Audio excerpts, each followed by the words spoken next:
ஓம் கிருஷ்ணாய பரமாத்மனே நமः. ஸ்ரீமத் பகவத்கீதை 3வது அத்தியாயம் கர்ம யோகம் நம்ம பார்த்து கொண்டிருக்கோம். கிருஷ்ணர் அர்ஜுனனுக்கு ஏன் செயல்களை புரிய வேண்டும் அப்படிங்கிறதுக்கான காரணங்களை ஒன்னொன்னா சொல்லிக்கொண்டே வரார் அப்படின்னு பார்த்தோம். முதல் காரணம் என்ன சொன்னார் அப்படின்னா, செயல் புரியாமலாம் யாருமே செயலை விட முடியாது. முதல்ல ஆரம்பிக்கும். செயலை ஆரம்பிச்சாதான் அப்புறம் செயலை விட முடியும். அது மட்டும் இல்ல, செயலை விட்டுட்டதுனாலேயே உனக்கு மோட்சம் கிடைக்கும் அப்படின்னு நீ நினைச்சுக்க முடியாது அப்படின்னு ஒரு ஸ்டேட்மெண்ட் சொல்லுது. செயலை விடுவதற்கு முதலில் செயலை ஆரம்பிக்க வேண்டும். இதுதான் ஃபர்ஸ்ட் கண்டிஷன். அப்படியே செயலை விட்டுட்டேன் அப்படின்னு சொன்னாலும் விடுறதுனால மட்டும் மோட்சம் இல்லை. அப்போ அங்க வேற ஏதோ ஒரு விஷயம் இருக்கு. அதுதான் ஞானம் அப்படிங்கறத நமக்கு தெரிஞ்சுது. நம்ம படிக்கிற போது நம்ம அதை புரிஞ்சுக்கணும். அடுத்தது சொன்னார், நீ செயலை புரியாம ஒரு நாள் கூட இருக்க முடியாது. ஒரு க்ஷணம் கூட இருக்க முடியாது. அட்லீஸ்ட் உன்னுடைய பர்சனல் டியூட்டிஸ்க்காகவாவது நீ பண்ணிதானே ஆவ. அது மட்டும் இல்ல, நீ செயல் ஏன் பண்ற அப்படின்னு சொன்னா, அது உனக்கு வசப்பட்டு இல்ல. அது பிரகிருதி ஜெயிர் குணை குணைஹி அப்படின்னு. குணத்தினால் ஏவப்பட்டு நீ காரியங்கள் செய்கிற. ஏதோ ஒரு ஒரு ஒரு உந்துதல் உனக்கு வருது. அதனாலதான் நீ காரியங்கள் பண்ணுகிற. உன்னால காரியமே பண்ண மாட்டேன்னு நான் அப்படியே அடக்கி ஒடுக்கி உட்காரணும் அப்படின்னா, அதுக்கு கண்டிஷனே வேற அப்படின்னு அடுத்த குறள்ல சாரி அடுத்த ஸ்லோகத்துல சொல்லு. அடுத்த ஸ்லோகத்துல என்ன சொன்ன? நீ செயல் கருவிகள் இருக்கே, கர்மேந்திரியங்கள். இந்த செயல் கருவிகளை எல்லாம் நல்லா ஒடுக்கி வைத்துக்கொண்டு, ஒரு இடத்தில் அமர்ந்து விட்டேன். நான் எங்கேயும் நகரல அப்படின்னு உட்கார்ந்து கொண்டு, மனதால் நீ அனைத்து அனுபவங்களையும் எசை போட்டுக் கொண்டிருக்கிறாய் அப்படின்னு சொன்னா, உனக்கு பேர் என்ன தெரியுமா? மித்யாச்சாரன், பொய் ஒழுக்கம் உடையவன். அது செய்ய முடியாது. ஏனென்றால், கருவிகளை அடக்குவதனால் செயல்கள் அடங்குவதில்லை. அங்க என்ன சூக்ஷ்மம் இருக்குன்னா, மனசு அடங்கினாத்தான் செயல் அடங்கும் அப்படிங்கிறது தான் அங்க சூக்ஷ்மம். கரெக்டா? அடுத்தது என்ன சொன்னார்? யார் ஒருத்தன் தன்னுடைய மனதினால் இந்த ஞானேந்திரியங்கள் அனைத்தையும், புலன் இன்பங்களை அனுபவிக்கக்கூடிய இந்த கருவிகள் அனைத்தையும் கட்டுப்பாட்டில் வைத்துக்கொண்டு, இந்த செயல் கருவிகளால் எண்ணற்ற செயல்களை பலனில் யாதொரு பற்றும் இல்லாமல் அவன் செய்து கொண்டிருக்கிறானோ அவன் மேலானவன் அப்படின்னு சொன்னான். அவன் மேலானவன்னா யாரோட மேலானவன்? முன்னாடி சொன்ன மித்யாச்சாரன் அப்படிங்கிறவனை விட அவன் மேலானவன் அப்படின்னு சொன்னார். இன்னைக்கு நாம 8வது ஸ்லோகத்துக்கு பொருள் பார்க்கணும். இது நான் இது வரைக்கும் சொன்னது ஒரு சின்ன ரீகேப். நம்ம என்ன படிச்சிருக்கோம் அப்படிங்கிறத திரும்ப மனசுக்கு சர்ஃபேஸ்க்கு கொண்டு வரணும் இல்லையா? நம்ம அதுக்காக கொண்டு வந்திருக்கேன். இப்போ சொல்லியிருக்கேன். இந்த 8வது ஸ்லோகத்துக்குள்ள போறதுக்கு முன்னாடி, இந்த இதுவரைக்கும் நடந்த இந்த கிளாஸ்ல எனக்கு ஒரு டவுட் ரெய்ஸ் பண்ணி வந்திருக்கு. அந்த டவுட்ட கிளாரிஃபை பண்ணிட்டு, அதுக்கப்புறமா 8வது கிளாஸ் போலாம் அப்படின்னு நான் நினைக்கிறேன். டவுட் ஏன்னா, ஒருத்தருக்கு வருது நான் முன்னாடியே சொன்ன மாரி, யாராவது ஒருத்தருக்கு டவுட் இருந்தா கூட, அந்த டவுட் இது கேட்கலாமோ, கேட்கக்கூடாதோ அப்படின்னு ஒரு தயக்கத்தோட இருக்கிற மத்தவங்களுக்கும் அதனுடைய பதில் பிரயோஜனமா இருக்குங்கிற காரணத்தினால நான் இப்ப இந்த டவுட்ட இங்கேயே சொல்றேன்.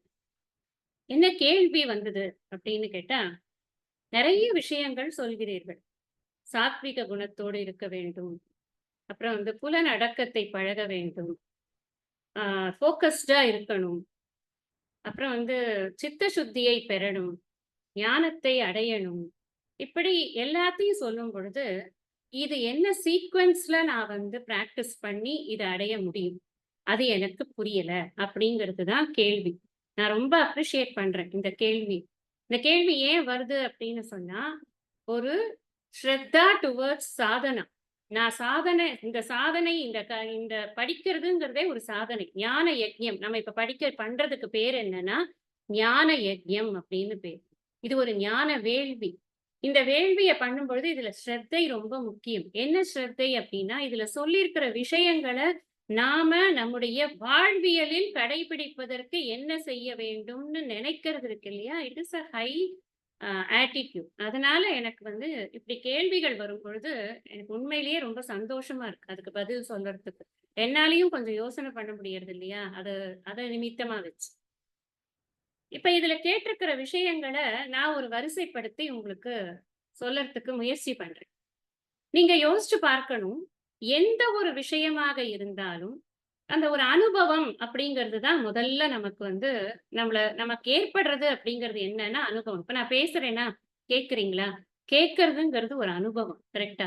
இப்ப இந்த முதல்ல நமக்கு இந்த மெய், வாய், கண், மூக்கு, செவி இதெல்லாம் சேர்ந்து சில அனுபவங்களை நம்மகிட்ட கொண்டு வந்து குடுக்கறது. நமக்கு வந்து ஏற்படுத்துது.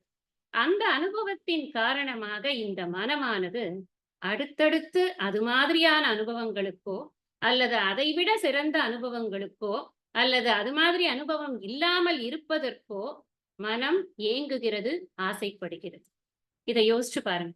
எப்படி எனக்கு ஆசைங்கிறது ஏற்படுறது? நான் புலன அடக்குனாக்க எங்கேருந்து அடக்குறது? எங்க எனக்கு வந்து சோர்ஸ் இருக்கு? அவங்க கேட்ட கேள்வி ரொம்ப கரெக்ட். புலனடக்கம் அப்படின்னு நான் இத வந்து அவங்க அவங்க சொன்ன சீக்வென்ஸ்லேருந்து இப்ப நான் சொல்ற சீக்வென்ஸ்க்கு யோசிச்சு பாருங்க. அவங்க கேட்டது வந்து சாத்விக குணம், புலனடக்கம் அப்படின்னு கேட்டாங்க. அவங்க அந்த சீக்வென்ஸ்ல தான் இருக்கணுங்கிறது கிடையாது. நான் இந்த சீக்வென்ஸ்ல இருந்தா நமக்கு நல்லதுங்கிறதுக்காக இப்படி போடுறேன். அப்ப முதல்ல நமக்கு என்ன வேணும் அப்படின்னா, எனக்கு எது என்ட்ரி பாயிண்ட்? அனுபவங்களுக்கு எனக்கு எது என்ட்ரி பாயிண்ட்? நான் எத பார்க்கணும்? நான் எத கேட்கணும்? நான் எத பேசணும்? அல்லது நான் எத சுவைக்கணும்? அனுபவம்னு வரும்போது சுவைக்கிறது தான் நம்ம எடுத்துக்கணும். ஞானேந்திரியம்ங்கிறது சுவை. நான் எத சுவைக்கணும்? நான் எத முகரணும்? நான் எத தொட்டுணரணும்? இப்படிங்கிற விஷயத்துல கண்ட்ரோல் வந்து என்கிட்ட இருக்கணும். அதனால தான் நியதம் குரு அடுத்ததுல நியதம் குருன்னு வருது. இந்த முன்னாடி இதுல வந்து மனசா நியம்ய அப்படின்னு சொன்னார் இல்லையா? அதுதான். அந்த மனசா நியம்யங்கிறது என்ன? மனசு வந்து அத நியமிக்கும். இதத்தான் நான் பண்ணணும். அதுதான் புலனடக்கம். புலனடக்கம்ங்கிறது கண்ணெல்லாம் மூடி, வாயெல்லாம் ஒரு துணி வச்சு கட்டிட்டு, மூக்கெல்லாம் ஒரு இது போட்டுண்டு, பிளாஸ்டர் போட்டுட்டு, எங்கேயும் எதையும் அனுபவிக்காம அப்படியே சிலை மாரி உட்கார்றது கிடையாது. அனுபவிக்காம இந்த இந்திரியங்கள் இருக்க முடியாது. ஆஸ் லாங் அஸ் இந்த கருவிகள் இருக்கிற வரைக்கும், இந்த கருவிகளின் செயல்பாடுகள் இருக்கிற வரைக்கும், அது அனுபவங்கள கொடுத்துக் கொண்டே தான் இருக்கும். ஆனா, எனக்கு சாய்ஸ் இருக்கு. எந்த மாதிரி அனுபவங்கள நான் வாங்கணும்? என் வீட்ல டிவி இருக்கு. நான் காலையில இருந்து சாயந்தரம் வரைக்கும் அதுல இந்த WWF மாரி ஒண்ணு போடுவானே ஒரே சண்டை போட்டுண்டு. அத கூட பார்க்கலாம். இல்ல காலையில இருந்து சாயந்தரம் வரைக்கும் ஏதாவது ஒரு நல்ல ஸ்பீச் கேட்கலாம். இல்ல ஏதாவது பாட்டு கேட்கலாம். நல்ல அ தெய்வீகமான பாட்டு கேட்கலாம். இல்ல டப்பாங்குத்து கேட்கலாம். சினிமா பாட்டு கேட்கலாம். சாய்ஸ் யார்ட்ட இருக்கு? என்ட்ட தான் இருக்கு. கருவி என்னுடையது. வெளியில இருக்கக்கூடிய விஷயங்கள் அனைத்தும் எனக்கு வந்து யூஸ் பண்ணக்கூடியது. நான் வேணுமா? வேணாமா? இந்த டெசிஷன் எடுக்கிறது யார்கிட்ட இருக்குன்னா என்கிட்ட இருக்கு. அப்ப நான் முதல்ல என்ன பண்ணணும்? என்னுடைய டிஸ்கிரிமினேட்டிங் பவர யூஸ் பண்ணி, விவேக சக்திய யூஸ் பண்ணி, என்னுடைய புலன்களை அடக்கிக் கொள்ள வேண்டும். அடக்கிக் கொள்றதுன்னா, இங்க டைரக்ட்டா அடக்குதல் அப்படி நினைக்காதீங்க. நெறிப்படுத்துதல்னு புரிஞ்சுட்டா ரொம்ப அழகா ஈஸியா இருக்கு. நெறிப்படுத்துவது. கண்ணால பார்க்காம இருக்க முடியாது. பார்க்கணும்னு ஆசைப்படுறியா? ஒரு சுவாமியோட அபிஷேகத்த பாரு. ஒரு சுவாமியோட அலங்காரத்த பாரு. அதே சிந்தனையில உழன்று கொண்டே இரு. இந்த மனசு இருக்கு இல்லையா? இது வந்து ரொம்ப வண்டர்ஃபுல் இன்ஸ்ட்ருமெண்ட். நம்ம குடுக்கறத அது பழகிக்கும். ஆனா நம்ம தான் கரெக்ட்டா குடுக்கணும். அதுக்கு நமக்கு என்ன வேணும்? விவேக சக்தி வேணும். புத்தியில விவேக சக்தி வேணும். விவேக சக்தின்னா பகுத்தறிந்து ஆராயக்கூடிய அறிவு. எனக்கு எது நல்லது? எனக்கு எது கெட்டது? எது உண்மையிலேயே தேவையானது? அத மாத்திரம் நான் இப்ப ஒரு வாழ்க்கை முறை எடுத்துக் கொண்டிருக்கிறேன். நான் இந்த பகவத்கீதை படிக்கணும்னு நினைக்கிறேன். இது பிரகாரம் நான் என்னுடைய வாழ்க்கையை செதுக்கிக் கொண்டு இத்தன நாள் ஏதோ பண்ணேன். இருந்துட்டு போறது. என்ன டெய்லி கூட சினிமாக்கு போயிருக்கலாம். டெய்லி கூட நான் வந்து ஷாப்பிங் போயிருக்கலாம். அதெல்லாம் இருக்கட்டும்.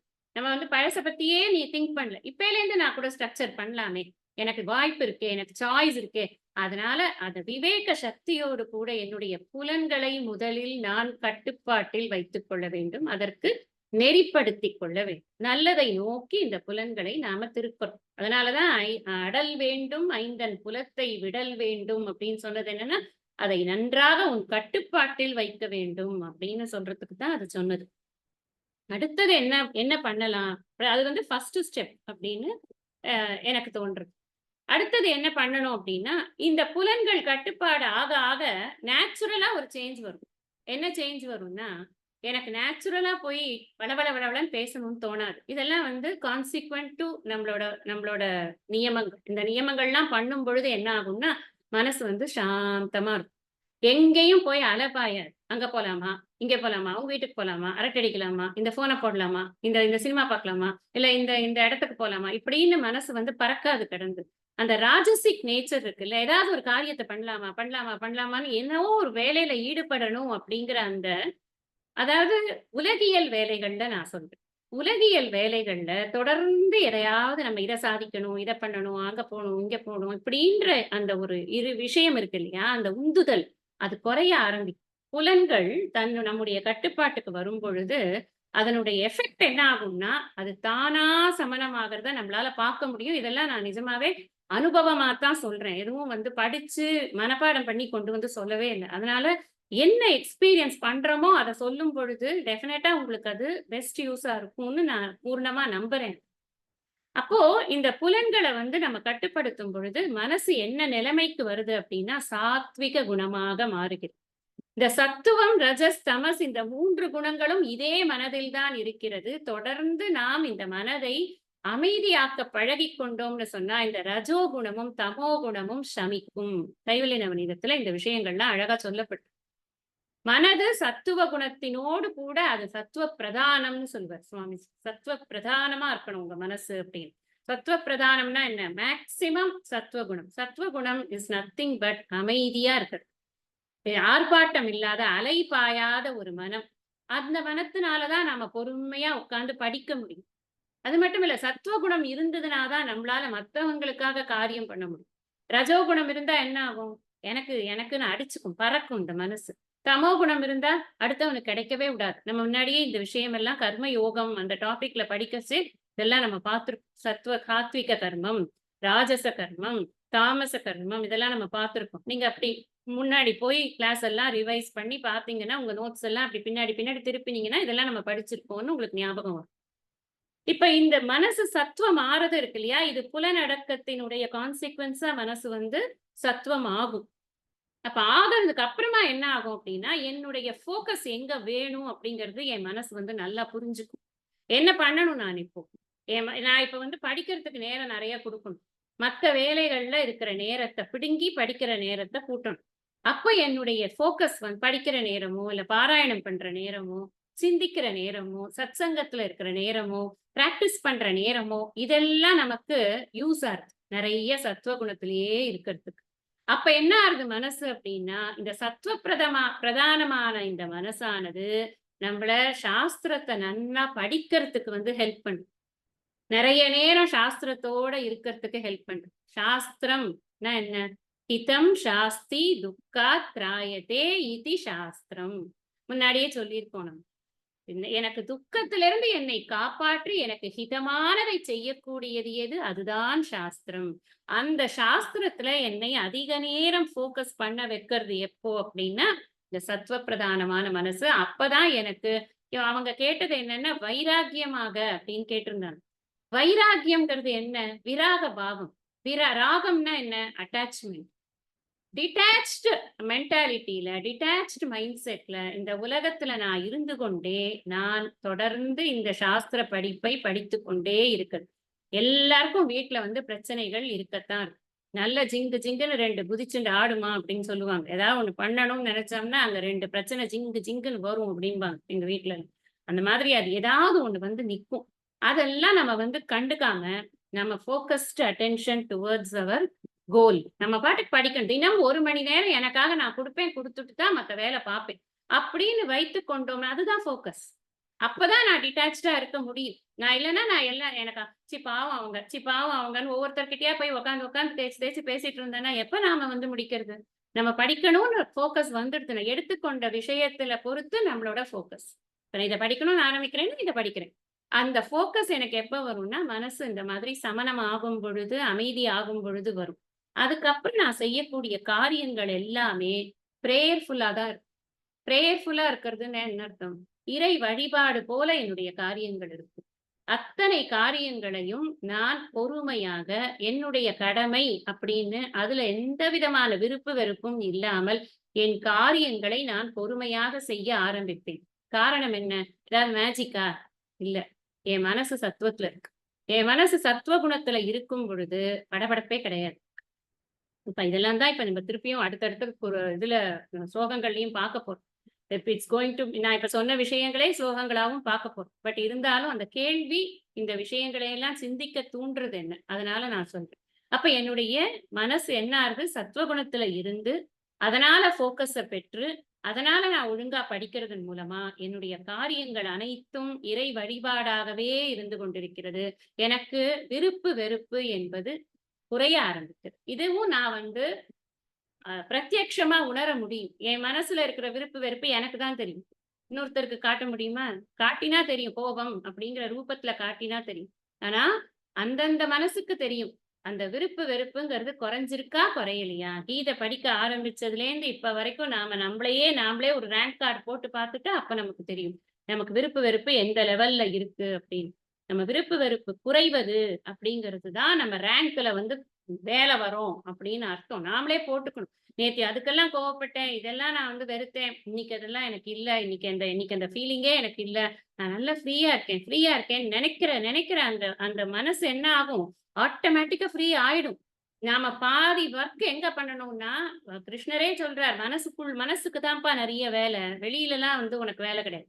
வெளியில நீ 1000 வேலை பண்ணு. மனச ஒழுங்கான வேலை பண்ணு. மனசுக்கு வேண்டிய வேலைய ஒழுங்கா பண்ணணும். அப்படி பண்ணும் பொழுது தான், அந்த விருப்பு வெறுப்பு குறையற போது தான் இந்த மனசு என்ன ஆகும்? சித்த சுத்தி. மனசு வந்து தூய்மையா. எனக்கு வேணுங்கிறது, வேணாங்கிறதுங்கிறதே ஒண்ணும் கிடையாது. எனக்கு இந்த ஸ்லோகம் பிடிக்கும், அந்த ஸ்லோகம் பிடிக்காது கூட கிடையாது. நான் நல்ல எக்ஸாம்பிளா சொல்றேன். எத்தனையோ எக்ஸாம்பிள் சொல்லலாம். அவங்கவங்களுக்கே தெரியும். விருப்பு, வெறுப்பு அப்படின்னு போய் ஒரு லிஸ்ட் எழுதிட்டு, இவங்கள பிடிக்கும், இவங்கள பிடிக்காது, இந்த பொருள் பிடிக்கும், இந்த பொருள் பிடிக்காது. நீங்களே அதுக்கெல்லாம் ஹோம் ஒர்க்லாம் நெறைய பண்ணுங்க. திங்க் பண்ணுங்க. நெறைய திங்க் பண்ணும்பொழுது என்ன ஆகும்? நமக்கு எங்கெல்லாம் இடறுதுன்னு நமக்கே தெரியும். Self assessment is very, very important. நாம எதுக்காக படிக்கிறோம்? என்ன பத்தி படிக்கிறேன். என்ன பத்தி படிக்கும்போது என்ட்ட என்ன நெளிவு, என்ன ஓட்டை இருக்கு, நான் தான் ஒரு தட்டிய வச்சு அடிச்சு வ போ தட்டு தட்டு தட்டுன்னு தட்டி இந்த பானைய வந்து கரெக்ட் ஷேப்புக்கு கொண்டு வரணும். நான் அங்கங்க நசுங்கி கிடக்கிறேன் நானு. அந்த நசுங்கி கிடக்கிற என் பானைய நானே தான் உட்கார்ந்து அத சரி பண்ணணும். அதுதான் என்னோட வேலை. இப்ப செல்ஃப் அசஸ்மென்ட். இன்னொருத்தர் பண்ணா மனசு கஷ்டமா இருக்கும். என்ன என்ன பத்தி இப்படி சொல்றாங்க? நான் என்ன அப்படியா? அப்படின்னு. முன்னாடியே சொல்லியிருக்கேன் இந்த விஷயம். Self love is the best love. நம்ம என்ன பண்ணுவோம்? நம்மள தான் நம்மளுக்கு ரொம்ப பிடிக்கும். நம்ம 100 ஓட்டை வச்சிருந்தாலும், இன்னொருத்தர் வந்து சொல்லிடக்கூடாது. அது எப்படி அவங்க சொல்லலாம்? அப்படின்னு. அதனால தான் நான் சொல்றேன், நம்மள அசஸ் பண்றது மச் பெட்டர். நம்ம ஹானஸ்ட்டா நம்மள அசஸ் பண்றது. அப்படி பண்ணும் பொழுது என்ன ஆகும்னா, சித்த சுத்தி அப்படிங்கிறத நம்ம கண்கூடா பார்க்கலாம். மனசு எந்த ஒரு ஒப்பீனியனும் வச்சுக்காது. யார் மேலயும் எந்த சிச்சுவேஷன் மேலயும் எந்த ஒப்பீனியனும் கிடையாது. இருக்கா? இருக்கு. அவ்வளோதான். This is happening. Yes it is happening. உனக்கு ஏதாவது ஒப்பீனியன் இருக்கா? No I don't have any opinion. நான் பாட்டுக்கு என் வேலைய பார்க்குறேன். அவ்வளோதான். நான் இந்த உலகத்தில் வந்திருப்பது வேற ஒரு காரியத்திற்காக நான் அத பண்ணிக் கொண்டிருக்கேன். இந்த இந்த எண்ணம் வந்து நல்லா பலப்பட ஆரம்பிக்கும். அப்புறம் தான் குரு சொல்லக்கூடிய சாஸ்திர வாக்கியங்கள் இருக்கு இல்லையா? அந்த சாஸ்திர வாக்கியங்கள் நன்றாக ஆழ் மனதிற்கு இறங்கும். அப்பதான் ஞானம் அப்படிங்கிறது என்னன்னு புரியும். நான் யாரு அப்படிங்கிறது நல்லா உறைஞ்சு புரியும். அதுக்கப்புறம் அது நல்லா புரிஞ்சிடுதுன்னு வச்சுக்கோங்க. வெளியில வந்து சுனாமியே வந்தாலும், அத பார்த்து கொண்டு உட்காரக்கூடிய ஒரு பக்குவமானது நமக்கு வரும். அத பார்த்து கொண்டு உட்கார்றதுன்னா, என் பக்கத்துல இருக்கிறவங்கள எல்லாம் யாரும் ஹெல்ப் பண்ணாம பார்த்துட்டு உட்கார்றதுன்னு அப்படி லிட்ரல் மீனிங் எடுத்துக்க வேண்டாம். அச்சச்சோ! சுனாமி வந்துருத்தே! அதுவே போச்சே! ஆச்சா போச்சான்னு ஆடாம, இம்மீடியட்டா நான் என்ன பண்ணணும்? யாரெல்லாம் காப்பாத்த முடியும் என்னால? சைட்ல என்னெல்லாம் இருக்கு? வாங்க எல்லாரும் அப்படின்னு இழுத்துட்டு ஓடுற ஒரு நிலைமை வருது இல்லையா? அந்த ஒரு focus towards what action I have to do அது வரணும். அதுதான் வந்து ஞானத்தின் வெளிப்பாடு. ஞானத்தின் வெளிப்பாடு சும்மா அப்படியே உட்கார்ந்துட்டு இப்படியே ஜெபம் பண்ணிட்டு உட்கார்ந்திருக்கிறது கிடையாது. ஞானத்தின் வெளிப்பாடே என்னன்னா, எந்த விதமான ஒரு விருப்பு வெறுப்பும் இல்லாம என்ன இந்த சொசைட்டிக்கு குடுக்கறது தான் ஞானத்தின் முழுமையான வெளிப்பாடு. உண்மையிலேயே அப்படித்தான் எல்லாரும் செய்திருக்கிறார். ஆதிசங்கரருக்கு ஞானம் இல்லன்னு நினைக்கிறீங்களா? அவருக்கு ஞானம் இருந்ததுனால தானே இத்தனையும் எழுதினார் அவர். அவருக்கு ஞானம் அடைந்த பிறகு, நானும் உட்கார்ந்துண்டு நல்லா என் குரு சொல்லிக் குடுத்ததெல்லாம் ஜெபம் பண்ணிட்டே உட்கார்ந்துருக்கேன்ப்பா. எல்லாரும் இப்படி போயிட்டு வாங்க, நமஸ்காரம் பண்ணுங்க, பிக்ஷை குடுங்க, சாப்பிட்டு போயிட்டே இருக்கேன். அப்படின்னு இருந்திருக்கலாமா இல்லையா? எதற்காக மூட்டையை தூக்கிக் கொண்டு ஒவ்வொரு ஊராக இந்த இந்த பூ பிரதட்சணத்தை எதற்காக பண்ணணும்? 2 தடவ எதற்காக பண்ணணும்? எதற்காக பண்ணணும்னா, இந்த உலகம் உய்ய வேண்டுமே என்ற ஒரு ஆசையினால் பண்ணாரு. இது லோகாயதமான இந்த உலகத்திற்கான ஒரு ஆசை. உலகம் நல்லா இருக்கு. அந்த ஆசை எப்ப வரும்னா, ஞானம் நன்றாக நிலை பெற்றால் தான் வரும்.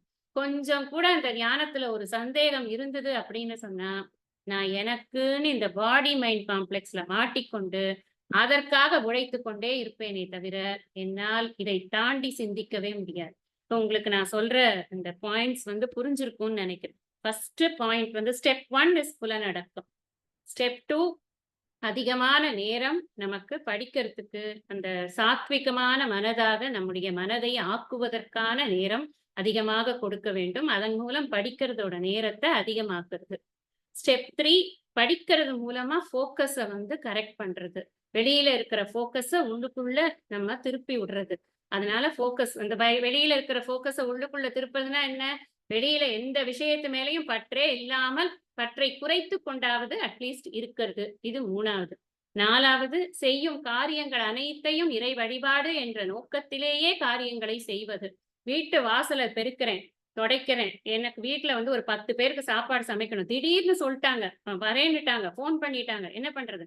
10 கிருஷ்ணர் வராருன்னு நெனச்சுக்கோங்க. எல்லாருக்கும் சேர்ந்து நல்லா சமைச்சு போடுங்க. 10 கிருஷ்ணர் வந்து சாப்பிடுறார். 10 ராதா வந்து சாப்பிடுறா. 10 ராமர் வரார் வந்து சாப்பிடுறார். இந்த ஆட்டிட்யூட வளர்த்துக்கோங்க. இது பைத்தியக்காரத்தனமா தெரியாது. நீங்க தப்பா நெனச்சுக்கவே வேண்டாம். இது அப்படி கிடையாது. இதுதான் பிரேயர்ஃபுல் ஆட்டிட்யூட். நாம மத்தவங்களுக்கு செய்யற ஒவ்வொரு செயலும் நம்ம ஏன்னா ஜெனரலி இது யாருக்கு நெறைய அஃபெக்ட் ஆகுதுன்னா, மென்ன விட விமென்க்கு தான் இந்த விஷயம். இப்ப நான் சொல்றது எல்லாத்தையும் கேட்கிறவங்க அத்தன பேருக்கும் கேள்வி ஒண்ணு வரும். ஆமா வீடு இவ்வளவு டிமாண்ட் பண்றது நம்மள. நம்ம எப்படி இதெல்லாம் வந்து விட்டுட்டு உட்கார்ந்து படிக்கிறதுன்னு. எந்த வேலை செஞ்சாலும் ஃபர்ஸ்ட் திங் எந்த வேலை செஞ்சாலும் அது இறை வழிபாடு தான் அப்படின்னு நினைச்சு செய்ய ஆரம்பிங்க. அப்படி செய்ய ஆரம்பிக்கும் போது தான் மனது வந்து சுத்தமாகும். என்ன வேணா ஒரு வேலையா இருக்கட்டும். அது வந்து சுவாமிக்கெல்லாம் பூ வைக்கிறது நீ தான் வைக்கணும்னு சொல்ற வேலையாவும் இருக்கட்டும். ஒருத்தர் டெத் பெட்ல இருக்காங்க. அவங்களுக்கான கிளீனிங் காரியமாவும் இருக்கட்டும். 2மே நமக்கு ஒண்ணுதான். அதுவும் இறை வழிபாடு தான். இதுவும் இறை வழிபாடு தான். சொல்லப்போனால் இதில் பேதம் என்பதே கிடையாது. அந்த ஒரு ஆட்டிட்யூட மனசுல வச்சுக்கொண்டு எந்த விதமான அசூயையும் இல்லாமல், எந்த விதமான மன கஷ்டமும் இல்லாமல் காரியங்களை சந்தோஷமாக செய்ய பழகிக் கொண்டோம் அப்படின்னு சொன்னா, அப்ப மனசு என்ன ஆகும்னா சித்த சுத்தி அடையும். அந்த சித்த சுத்தி அடைந்த மனதில் மாத்திரம் தான் நம்மால் ஞானத்தின் பலனை நன்றாக உணர முடியும். ஞானம் அதாவது இந்த விஷயம் புரியறது அப்படிங்கிறதுக்கே இவ்வளவு ஸ்டெப்ஸ் வேண்டியிருக்கு. ஞானத்தை நன்றாக உணர்ந்தவனுக்குத்தான் முக்தி அப்படின்னு ஞானாதேவ கைவல்யம் சொல்லியிருக்கா இல்லையா? அதனால இந்த அவங்க கேட்ட கேள்விக்கு எனக்கு தெரிஞ்ச வரைக்கும் நான் இந்த பதில சொல்லியிருக்கேன்.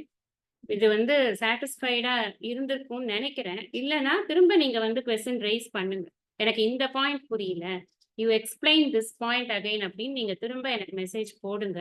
அப்புறமா நான் மறுபடியும் I will attend to that. எனக்கு எவ்வளவு புரிஞ்சுதோ அந்த அளவுக்கு நான் இப்போ உங்களுக்கு ஆன்சர் பண்ணியிருக்கேன். இன்னைக்கு நாம படிக்க வேண்டியது 8வது ஸ்லோகம் படிக்கணும். சரியா? नियत சொல்லுங்க. नियतं कुरु कर्म त्वं कर्म ध्यायो ह्यकर्मणः शरीरयात्रापिच्छते न प्रसिद्ध्येद कर्मणः. வம் வம்னா நீ அப்படின்னு. நியதம் கர்ம குரு. நியதம்னா உனக்கு விதிக்கப்பட்ட கடமைகளை செய். இப்ப முதல் ஸ்லோகம் என்ன சொன்ன? மனதால் உன்னுடைய ஞானேந்திரியங்கள் அனைத்தையும் கட்டுப்பாட்டில் வைத்துக்கொண்டு நீ எந்த விதமான பலனிலும் எதிர்பார்ப்பை வைக்காமல் காரியங்களை செய்வதுதான் மேலானது அப்படின்னு சொன்னாரா? அப்ப எப்படி காரியம்? அது என்ன காரியத்தை பண்றதுன்னு நான் போய் பக்கத்து வீட்டுல இருக்கிறவங்கள கூப்பிட்டு உங்க வீட்டு காரியம் எல்லாம் கொஞ்சம் கொடுங்களேன், நான் பண்ணட்டுமா? இல்ல அவங்க வீட்டுல பண்ணட்டுமா? இல்ல அவங்க வீட்டுல பண்ணட்டுமா? அப்படி பண்ணணுமா? எப்படி பண்ணணும் நான் காரியம்? எங்கேயாவது போய் ஏதாவது ஒரு காரியம் பண்ணணுமா? ஏன்னா நமக்கு நிறைய டவுட்ஸ் இருக்கு. என்ன காரியம் பண்றது? என்ன காரியம் பண்ணா எனக்கு வந்து முக்தி கிடைக்கும்? காரியத்தினால முக்தி கிடைக்கவே கிடைக்காது. முன்னாடியிலேருந்து கிருஷ்ணர் அதையே தான் சொல்லி கொண்டிருக்கிறார். ஞானத்தினால் தான் முக்தி. காரியத்தை எப்படி பண்ணினா ஞானத்தினால முக்தி? காரியம் யோக கர்மசு கௌசலம் நம்ம பார்த்திருக்கோம். யோக கர்மசு கௌசலம்ங்கிறது என்னது? பந்தத்துக்கு காரணமான கர்மத்தையே முக்திக்கு காரணமாக மாற்றிக்கொள்வதுதான் சாமர்த்தியம்னு சொன்னார் கிருஷ்ணர். அப்போ இங்க என்ன சொல்ற? விதிக்கப்பட்ட கர்மத்தை செய்வாயாக.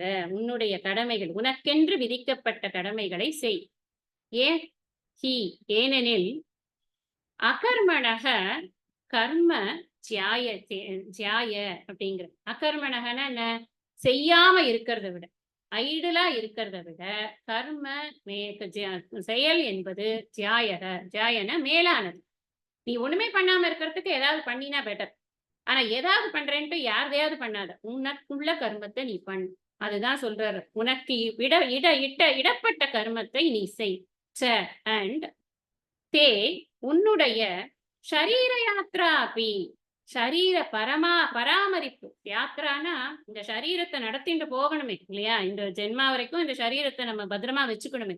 அந்த சரீர யாத்திரைக்காகவானும் அகர்மண செயலின்மையால் பிரசித்தியேது நடக்காது. செயலின்மையால நடக்காது. நீ ஒண்ணுமே பண்ணாம வெறும்னு ஐடியலா உட்கார்ந்து கொண்டே இருந்தேன். நான் காலை முதல் சாயந்தரம் வரை அல்லது இரவு வரை அல்லது வாழ்நாள் பூரா இப்படியே ஒரு சேர்ல அப்படியே உட்கார்ந்துட்டு இருப்பேன். ஏன்னா நான் நகரவே கூடாது அப்படின்னு நான் இருக்கேன். அதுதான் எனக்கு கட்டுப்பாடு அப்படின்னு நான் இருக்கேன். கர்மேந்திரிய கட்டுப்பாடு, ஞானேந்திரிய கட்டுப்பாடு. நானா தப்பா புரிஞ்சுக்கிறேன். அப்படிதான் இருக்கணும். இப்படி இருந்தா ஞானம் வந்துரும்னு நினைக்கிறேன்னா நாராதா உடம்பு அடுத்த நாள் காத்தால பல்லு நாராதா உடம்பு பூரா ஸ்மெல் வராதா? அடுத்தவங்களுக்கும் கஷ்டம், நமக்கும் கஷ்டம். ஷரீர யாத்ரா. உன்னோட உடம்ப பாத்துக்கிறதுக்காகவாது நீ காரியம் தானே பண்ணியாகணும். உடம்பு சோப்பு தட்டி குளிக்க மாட்டியா? தட்டை அலும்பி சாப்பிட மாட்டியா? இதெல்லாம் யார் பண்ணுவா? இதெல்லாம் யாராவது ஊட்டி அப்படி கையிலேருந்து எடுத்து வாயில போட்டுக்கணும். அது ஒரு கர்மா இல்லையா? சாப்பிடுறதுங்கிறது ஒரு கர்மா இல்லையா? குளிக்கிறதுங்கிறது ஒரு கர்மா இல்லையா? நீ கர்மா பண்ணித்தானே இப்ப ஆகணும். கர்மாவே பண்ண மாட்டேன்னா கர்மா விடுறேன்றிய எந்த கர்மா விட போற நீ? அப்படிங்கிறது தான் இங்க கேள்வி. கர்மா பண்ணித்தான் ஆகணும். எந்த கர்மா பண்ணணும்னா, உனக்கு நியமித்த கர்மாவை செய். ஒரு விஷயம் நம்ம புரிஞ்சுக்கணும். இந்த இடத்துல இப்ப அர்ஜுனன் அப்படிங்கிற போது அவருக்கு நியமித்த கர்மாங்கிறது என்ன? அவர் ஒரு க்ஷத்ரியன். அவர் வந்திருக்கிறது போர்க்களத்துக்கு. நியமித்த கர்மா போரிடுவது. நீ போரிட்டு தான் ஆகணும். அப்படிங்கிறத ஸ்ட்ரெயிட்டா புரிஞ்சுக்கணும். நம்மலாம் போரிடுறோமா? நம்ம எல்லாரும் சத்திரியர் தானா? எல்லாருமே சத்திரியனா? இன்னைக்கு தேதிக்கு வர்ணங்களை பற்றி பேசுவதற்கு ஏதுமே இல்லை.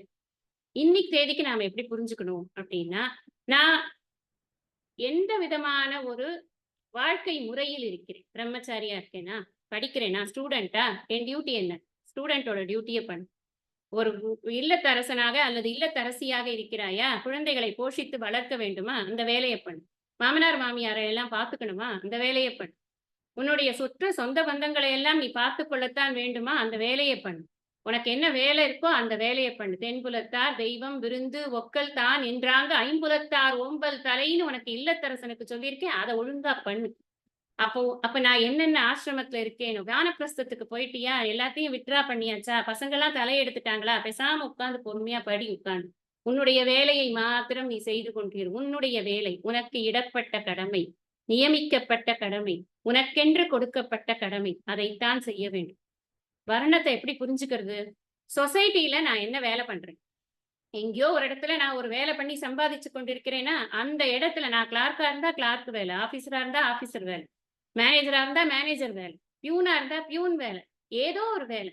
அது என்ன வேலையோ அந்த வேலையை நான் முழுவதுமாக முழு மனதோடு நான் செய்ய வேண்டும். அவ்வளவுதான். இன்னைக்கு தேதிக்கு போய் இந்த வர்ணம் அது இதெல்லாம் பேசிக் கொண்டிருக்கிறதுல அர்த்தமே கிடையாது. ஏன்னா இல்லாத ஒரு விஷயத்தை எப்படி நாம கற்பனையிலேயே வாழ முடியுமா என்ன? அப்படி வாழ முடியாது. அதனாலதான் சுவாமிஜி சொல்றார், நீங்க என்ன வாழ்க்கை முறையில் இருக்கிறீர்களோ, என்ன நிலையில் இந்த சொசைட்டில இருக்கிறீர்களோ, அந்தந்த விஷயங்களை பியூட்டிஃபுல்லாவும், பிரேயர்ஃபுல்லாவும் பண்றதுதான் உங்களுக்கு நியமிக்கப்பட்ட கர்மம். நான் இப்போ ஃபார் எக்ஸாம்பிள் நான் ஒரு ஆபீஸ்ல மேனேஜரா இருக்கேன். எனக்கு அந்த கிளர்க்க பார்த்தா பாவமா இருக்கு. அவன் வேலை பூராத்தையும் நான் எடுத்து வச்சு பண்றேன். நாளைக்கு அந்த ஆள் வேலை பார்ப்பானா? யோசிச்சு பாருங்க. எனக்கு நியமிக்கப்பட்ட கர்மம் என்னவோ அதை நான் செய்ய வேண்டும்னு புரிஞ்சுக்கணும். நமக்கு இப்ப இருக்கிற பொசிஷனுக்கு தகுந்த மாதிரி இந்த அர்த்தத்தை கரெக்டா புரிஞ்சுக்கணும். எனக்குன்னு விதிக்கப்பட்ட கடமைகள் என்ன இருக்கிறது? ஸ்திரீயாக எனக்கு என்ன தர்மம் இருக்கிறது? ஆணாக எனக்கு என்ன தர்மம் இருக்கிறது? குழந்தைக்கு என்ன தர்மம்? வயோதிகனுக்கு என்ன தர்மம்? எல்லா தர்மங்களும் இருக்கு. அது என்னவோ அதை மாத்திரம் நாம செய்து கொண்டு இருப்பது அப்படிங்கிறது தான்.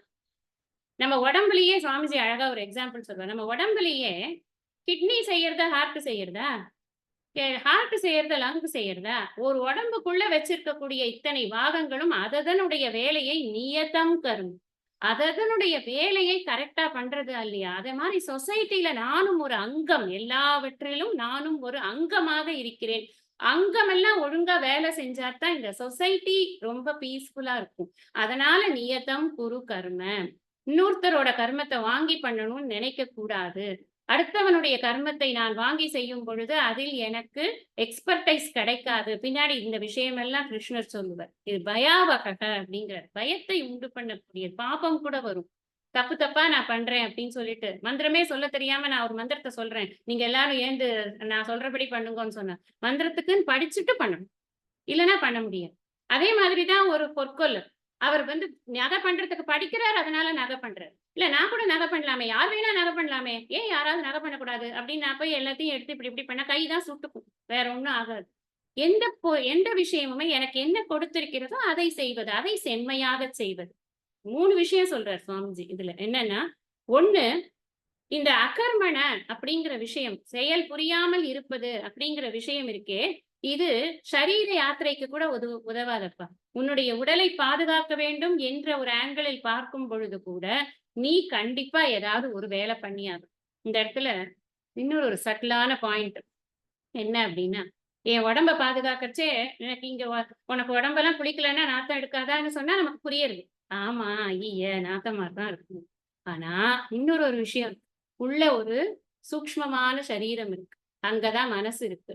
இந்த மனச சரியா வச்சுக்கல அப்படின்னு சொன்னா, அப்போ அந்த அந்த மனசு இருக்கே, அது மகா குப்பையா போயிடும். அந்த குப்பையான மனச வச்சு ஒண்ணுமே பண்ண முடியாது. இப்ப கொஞ்ச நேரம் முன்னாடி தான் நம்ம அந்த என்னென்னலாம் ஸ்டெப்ஸ் நம்ம கடைபிடிக்கணும் அப்படிங்கிற வாழ்க்கையில் எப்படி இதை கொண்டு வருவதுங்கிறத பார்த்தோமா இல்லையா?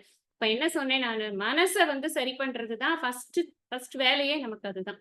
அப்போ நாம என்ன பண்றோம் அப்படின்னா, ஷரீர யாத்திராங்கிறச்ச இதையும் ஞாபகம் வச்சுக்கணும். சட்டில் பாடியில இருக்கக்கூடிய அந்த சூக்ஷ்மமாக கண்ணுக்கே தெரியாமல் உணர மட்டும் கூடிய அந்த மனம் இருக்கிறதே, மனம், புத்தி இது எல்லாத்தையுமே கூட கிளீனா வச்சுக்கணும். அதுக்கு நாம வேலை செய்யணும். என்ன வேலை செய்றோம் மனசுக்காக? படிக்கிறோம் உட்கார்ந்து. நம்ம இப்ப என்ன நல்லது படிக்கிறோம், நல்லது பார்க்கிறோம். "எனைத்தானும் நல்லவை கேட்க அனைத்தானும் ஆன்ற பெருமை தரும்." கற்றலின் கேட்டல் நன்றே. ஏன் எல்லாரும் ஆசையா கேட்கிறீங்க? கேட்கறச்சே உங்களுக்கு புரியுறது. கேட்கறச்சே உங்களுக்கு அத நோக்கி உங்களால சிந்திக்க முடியறது. அதனால தான் கேட்கிறீங்க. இல்லன்னா எதுக்கு கேட்க போறோம் உட்கார்ந்து?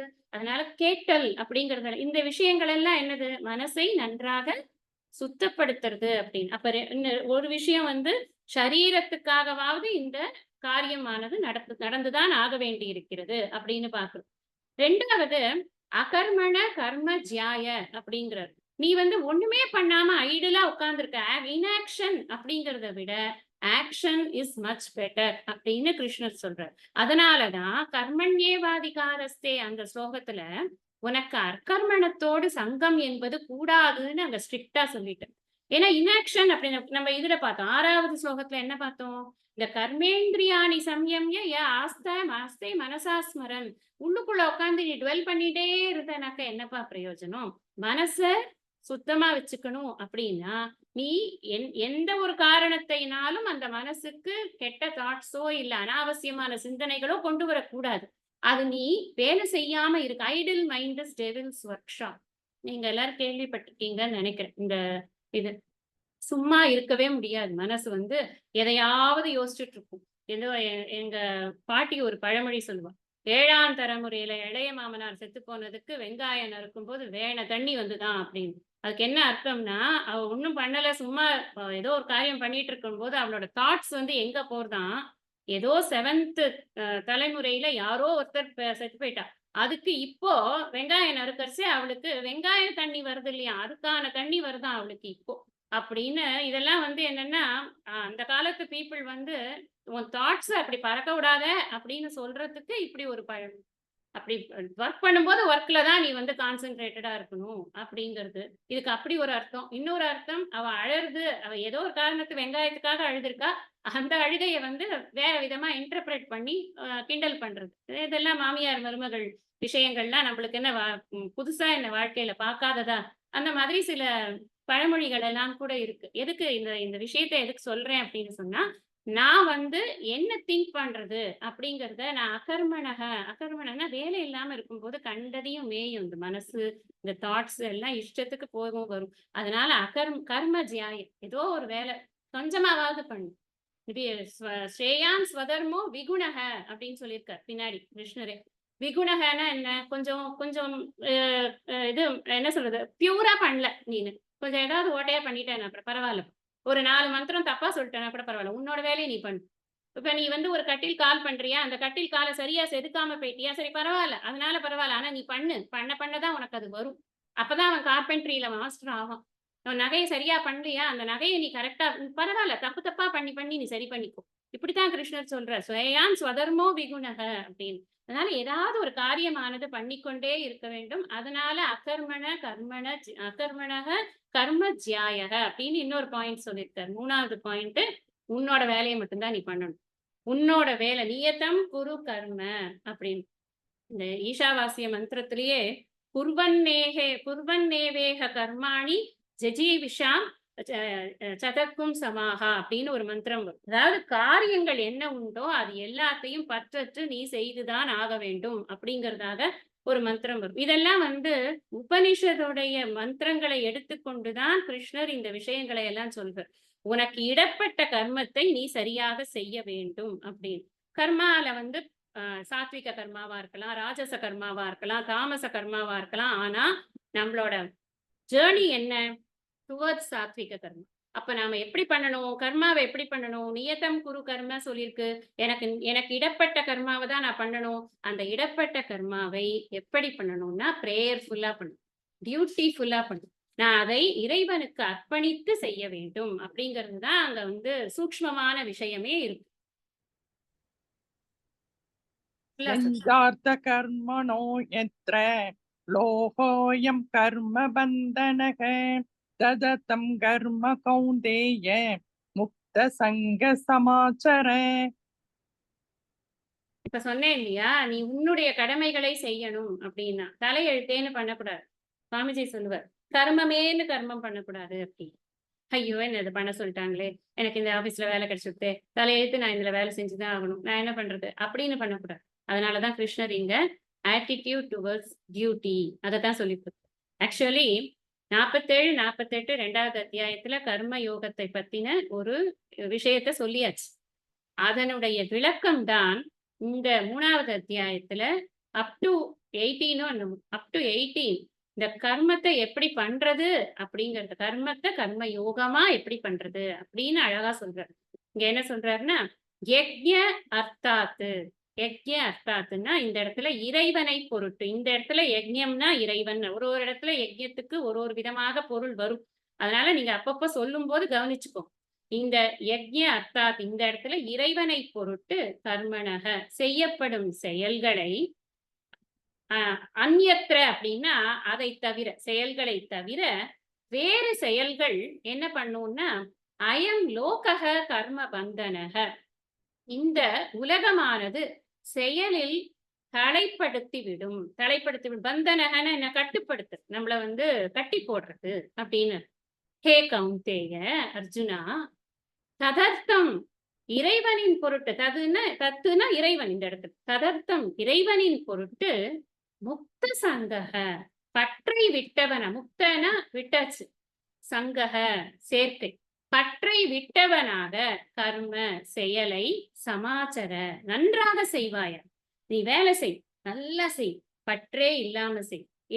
யாருக்காக செய்யற? இறைவனுக்காக செய்ய. நீ இறைவனுக்காக செய்யாமல் வேறு காரணங்களுக்காக காரியங்களை செய்தால் அந்த காரியங்கள் உன்னை உலகியலில் கட்டி போட்டு விடும். அதனால் நீ இறைவனின் பொருட்டு அனைத்து காரியங்களையும் பற்றே இல்லாமல் நன்றாக செய்வாயாக. இதுதான் இருக்கு. இப்ப நமக்கு கிளியரா புரியுறது இல்லையா? காரியங்களை எப்படி பண்றது? நான் how to do my duty. என்னோட டியூட்டினா நமக்கு ஆபீஸ் போன உடனே சொல்லுவாங்க இதெல்லாம் உங்களோட டியூட்டி வச்சுக்கோங்க. இந்த ரோல் பிளே உங்களோட ரோல் பிளே இதுதான் உங்களோட இப்ப என்ன இதுன்னு எனக்கு தெரியல. நம்ம ஜாயின் பண்ண உடனே நம்மளோட ரோல்ஸ் அண்ட் ரெஸ்பான்சிபிலிட்டிஸ் அப்படின்னு ஒண்ணு கொடுப்பாங்க. அந்த ரோல்ஸ் அண்ட் ரெஸ்பான்சிபிலிட்டிஸை நம்ம படிச்சு பார்த்துக்கணும். அதுக்குள்ளதான் நம்ம எல்லா காரியமும் நம்ம பண்ணணும். ஆனா இங்க நம்ம என்ன புரிஞ்சுக்கிறோம்னா என்னோட ரோல்ஸ் ரெஸ்பான்சிபிலிட்டிஸ் எல்லாம் அது அந்த உலகியல்ல நம்ம இதை பண்ணும் பொழுது எனக்கு என்ன கிடைக்குங்கிறது கீழே சேலரின்னு போட்டு கொடுத்துருக்கோம். நாம ஒவ்வொரு காரியத்தையும் ஈஸ்வரனுக்கு அர்ப்பணமாக செய்யும் பொழுது எனக்கு மனதில் கிடைப்பது சித்த சுத்தி அப்படிங்கிறத நாம நல்லா புரிஞ்சுக்கணும். இந்த ஒரு வச்சனம் ஒண்ணு இருக்கு. பிரகஸ்பதி சொன்னதாக ஒரு வச்சனம். கர்மணா பத்தியதே ஜந்துகு இந்த ஜந்துக்களை அனைத்தையும் கர்மம் என்பது பந்தப்படுத்துகிறது. பத்தியதேன பந்தப்படுத்துகிறது. வித்யா விமுச்சியதே அப்படின்னு. அறிவுதான் அவர்களை பந்தத்திலிருந்து விடுவிக்கிறது. அறிவினால் மட்டும்தான் முக்தி அப்படிங்கிறதுக்காக இது கர்மம் என்பது எப்போதும் பந்தப்படுத்தும். அந்த பந்தப்படுத்தும் கர்மத்தை தான் நாம் அறிவுக்கு தேவையான ஒரு கர்மமாக சித்த சுத்தி சாதனமாக இங்க மாத்துறதுக்கு தான் கிருஷ்ணர் இதை சொல்றார். நீ இறைவனை பொருட்டு இந்த காரியத்தை செய். எவ்வளவு பியூட்டிஃபுல் பிரசன்டேஷன் பாருங்க. எதை பண்ணினாலும் சரி இறைவனுக்காக செய். எனக்கு பிடிக்காத ஒரு ஆள் இருக்காங்களா, அங்கேயும் எனக்கு பிடித்த இறைவனை அந்த இடத்தில் பார்ப்பதற்கு நான் பழகி கொள்ள வேண்டும். வேற வழியே கிடையாது. எனக்கு பிடிச்ச மாதிரி அந்த ஆளை மாத்த முடியாது. நம்ம பொதுவா நிறைய பிரச்சனை என்னன்னா, கடவுள்கிட்ட போய் கடவுளே எனக்கு அவன் ரொம்ப பிரச்சனை கொடுக்குறான், அவனை எப்படியாவது நீ ஒரு வழி பண்ணணும் அப்படின்னு கேட்கணும். ஆனா கொஞ்சம் லைட்டா இந்த பிரார்த்தனைய மாத்தி பார்க்கணும். எப்படி மாத்தி பார்க்கணும்? கடவுளே எனக்கு ரொம்ப பிரச்சனையா இருக்கு, என் மனசை நீ சரி பண்ணு. எனக்கு இந்த பிரச்சனைய பிரச்சனையா பார்க்காத ஒரு மனசை கூட அப்படின்னு கடவுள்கிட்ட கேட்கலாம். இங்க சரி பண்றதுக்கு எவ்வளவு வேணா கேட்கலாம். எதிர்க்க இருக்கிற சிச்சுவேஷனை சரி பண்றதுக்கு கேட்கறதுனால ஒரு பிரயோஜனமும் இல்லை. காரணம் என்ன? இறைவன் கர்ம பலதாத்தா. அவரவர்களுடைய பிரகிருதி ஜெயர் குணைகி தான் அவரவர்கள் வேலை பண்ணிக்கிறார்கள். இப்பதான் பார்த்திருக்கோம். அவன் சுபாவத்துக்கு தகுந்த மாதிரி அவன் வேலை பண்றான். அவன் வேலை பண்றதுக்கு தகுந்த மாதிரி அவனுக்கு கர்மத்தின் பலனை இறைவன் கொடுத்து கொண்டிருக்கிறான். நான் கேட்டதுனால ஒரு கெட்டவனை நல்லவன் ஆக்க முடியுமா, இல்ல நல்லவனை கெட்டவன் ஆக்க முடியுமா? இது நியாயமா? அவரோட ரோல்ஸ் ரெஸ்பான்சிபிலிட்டிஸே புரியல நமக்கு. அப்ப அவர் ரோல்ஸ் ரெஸ்பான்சிபிலிட்டிஸ் புரிஞ்சுக்காம தானே நம்ம அவர்கிட்ட போய் கேட்கிறோம். அப்ப எனக்கு இறைவன் ஒண்ணுமே செய்யல, நான் சாமி கும்பிடுறதே விட்டேங்க, ஐயா என்னது இது, எதை கேட்டாலும் அவர் ஒண்ணும் செய்யறதே கிடையாது. என்ன நினைச்சிட்டு இருக்கோம் நம்ம? டிபார்ட்மெண்டல் ஸ்டோர் வச்சுக்கிட்டு உப்பை குடு புளிய குடு போய் அதுல இருந்து எடுத்துட்டு வான்னு கேட்டா கொண்டு வந்து கொடுக்கிறவர் தான் இறைவன் நம்ம நினைத்து கொண்டிருக்கிறோமா? இல்லையே. இறைவனுடைய ரோல்ஸ் புரிஞ்சுக்கணும். அப்ப இறைவன் சுவாமிஜி சொல்லியிருக்காரு இல்லையா, நமக்கு இறைவன் தான் இந்த உலகம். இந்த உலகத்திற்கான சேவை என்பது இறைவனுக்கான சேவை, அல்லது இறை வழிபாடு என்பதே உலகத்திற்கான சேவை மட்டுமே அப்படிங்கறத நம்ம புரிஞ்சுக்கணும். அதனாலதான் ஈஸ்வரார்த்தம் கர்ம. இதுல என்ன பெனிஃபிட்? ஈஸ்வரார்த்தம் கர்ம பண்ணா எனக்கு என்ன பெனிஃபிட் அப்படின்னா, எப்ப நான் ஈஸ்வரனை பொருட்டு காரியம் செய்கிறேனோ அப்பொழுது என் மனதில் துன்பம் என்பதே இல்லை. எப்பொழுதும் ஜாய், எப்பவும் இன்பம் தான். ஏனென்றால் எனக்கு ஈஸ்வரனை மிகவும் பிடிக்கிறது. நான் அவருக்காக ஒரு காரியம் செய்கிறேன். அந்த காரியம் செய்யும் பொழுது அந்த காரியம் செய்வதனால் மட்டுமே நான் இன்பத்தை அனுபவிக்கிறேன். காரியத்தோட ரிசல்ட் பத்திலாம் எனக்கு கவலை இல்லை. நான் எனக்கு காரியத்தை செய்யறேனே அதுலயே எனக்கு ஹாப்பினஸ் வந்தது. நான் ஒரு பெரிய கோவிலுக்கு நல்லா தொடச்சு கோலம் போட்டு பண்ணணும்னு ஆசைப்படுறேன். நான் பேசாம பாட்டுக்கு தொடச்சு கோலம் போடுறேன். அதுலயே எனக்கு கிடைச்சிடுறது. யாராவது என் கோலத்தை மெச்சி 10 பேர்கிட்ட சொல்லி புகழணும்னு இருக்கா என்ன? கிடையாது. ஏன் அந்த இடத்துல எண்ணத்தினால நான் அதெல்லாம் எதிர்பார்க்கல. ஏன்னா நான் அந்த இறைவனுக்காக நான் செய்கிறேன். அந்த எண்ணம் நமக்கு வரும் பொழுதே நீங்க யோசிச்சு இதெல்லாம் அவங்களுக்கு பிரத்யட்ச அனுபவமாக இருக்கும். ஒரு ராதா கல்யாணம் போறோம்னு வச்சுக்கோங்களேன். அங்க போய் நம்ம என்ன சும்மா இப்படி கையை கட்டிட்டு உட்காந்துட்டு இருப்போம், எல்லாரும் ஏதாவது பண்ணுங்க, நிச்சயம் உட்காந்துட்டு இருக்க மாட்டோம். ஒரு பூவை கட்டுவோம் இல்லையா, ஒரு ஏதாவது ஒரு இந்த சாமான ஏதாவது சரி பண்ணுவோம். அப்புறமா ஒரு பிரசாதத்தெல்லாம் எடுத்து அடுக்கி வைப்போம். இந்த இதுக்கெல்லாம் கல்யாணத்துக்கு கொண்டு போற தட்டுகள் எல்லாம் எடுத்து ரெடி பண்ணி வைப்போம். சீர்வரிசை தட்டுகள் எல்லாம் ரெடி பண்ணி ஏதோ ஒண்ணு பண்ணிக்கொண்டே இருப்போமா இல்லையா? அப்ப நமக்கு எப்படி இருக்கும்? ஒரு நாள் பூரா அந்த வேலையை பண்ணிட்டு வீட்டுக்கு வந்தா கொஞ்சம் கூட டயர்டா இருக்க. அதே சமயத்துல ஏதோ நமக்காக நம்முடைய சுய விஷயத்துக்காக நம்ம வீட்டுல ஒரு வேலை பண்ணினோம்னா 1/2 மணி நேரத்துக்குள்ள அப்படியே எல்லா பெண்டும் கழண்டு போகுது. ரீசன் என்ன? ஆட்டிடியூட்ல தான் மாற்றம் இருக்குங்கிறத நம்ம நல்லா புரிஞ்சுக்கணும். இறைவனை நோக்கி அந்த காரியம் செய்யப்படும் பொழுது பக்தி பெருகுகிறது. அதனால் என் மனதில் சஞ்சலங்கள் நீங்குகிறது. என் மனதில் துன்பம் இல்லாமல் இருக்கிறது. எப்பொழுதும் இன்பமயமாக இருக்க முடிகிறது. சுயநலம் என்பது எனக்கு இல்லாமல் இருக்கிறது. அனைத்தையும் நான் பொதுநல நோக்கோடு பார்க்க முடிகிறது. அனைவரின் கஷ்டங்கள் எனக்கு புரிகிறது. அனைவரையும் என்னால் ஏற்றுக்கொள்ள முடிகிறது. எத்தனை விஷயம் பார்த்தீங்களா? இத்தனை விஷயத்தையும் நான் பண்ணி யஜ்ஞோஹை விஷ்ணுகு அப்படின்னு ஒரு வசனம். யஜ்ஞோஹை விஷ்ணுகு, அதை வச்சுதான் இது சொல்றார் ஆதிசங்கரர். அதைத்தான் கோட் பண்ணி சொல்றார்.